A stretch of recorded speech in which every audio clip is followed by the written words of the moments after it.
Good morning. एक बार फिर से आपका शास्त्रीय नृत्यों में स्वागत है। तो हमने 3 नृत्य अब तक पढ़ लिए, भरतनाट्यम, कुचिपुड़ी और कथक। ये चौथा है सत्रिय। देखते हैं इसके अंदर क्या है।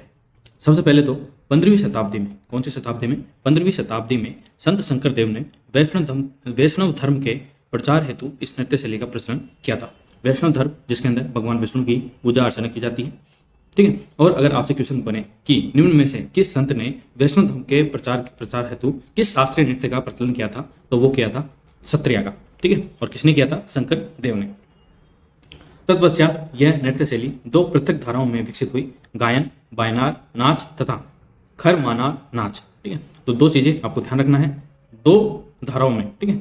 2 धाराएं कौन कौन सी? एक तो गायन जिनको बायनार नाच कहा जाता है तथा खरमानार नाच कहा जाता है। अगर आपसे दोनों शब्द पूछे कि किस शास्त्रीय नृत्य से संबंध रखते हैं, तो वो है सत्रिय नृत्य से संबंध रखते हैं। इसके अलावा नेक्स्ट है, इस नृत्य को यह नाम सत्रों यानी कि सत्र के नाम से विख्यात वैष्णव मठों से मिला है, जहां इसे सदियों से पोषित और संरक्षित किया गया था।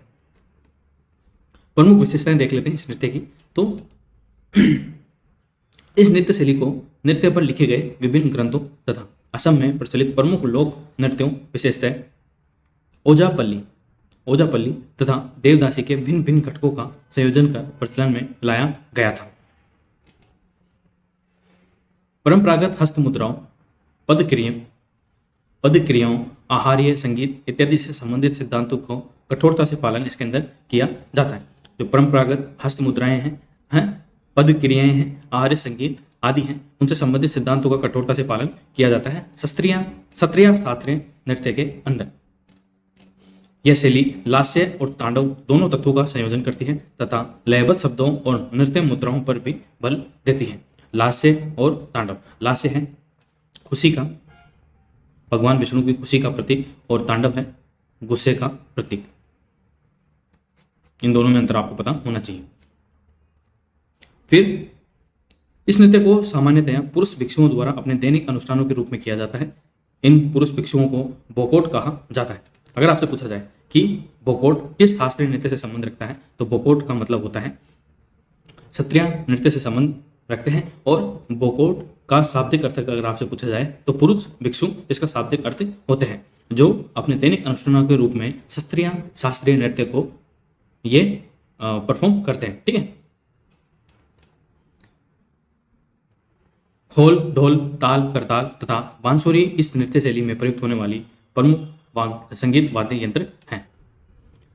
खोल जिसको ढोल कहा जाता है, ताल जिसे करताल कहा जाता है, बांसुरी इस नृत्य शैली में प्रयुक्त होने वाले प्रमुख वाद्य यंत्र हैं। ये आपको ध्यान रखना है, क्योंकि वाद्य यंत्रों के आधार पर भी आपको शास्त्रीय नृत्यों के जो अंतर करना है वो भी आना चाहिए। वेशभूषा आमतौर पर असम में उत्पादित पट चंज रेशम से बनती है। यह मलबरी पौधे से प्राप्त होता है तथा जटिल स्थानीय रूपांकनों के साथ बुना जाता है। इसकी वेशभूषा आमतौर पर असम में ही उत्पादित होती है, ठीक है। असम में उत्पादित जो पट है, चंज है, वो उसी रेशम से बनती है। और यह जो रेशम होता है ये मलबरी पौधे से प्राप्त होता है और जटिल स्थानीय रूपांकनों के साथ इसको बुना जाता है।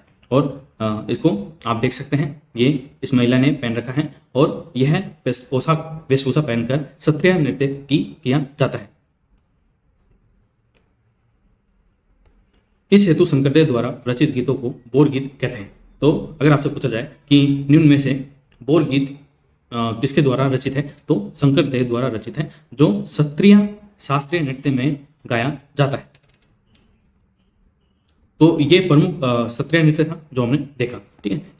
उद्भव देख लिया, इसकी विशेषताएं देख ली। आई होप आपको ये पसंद आया होगा। Thank you so much.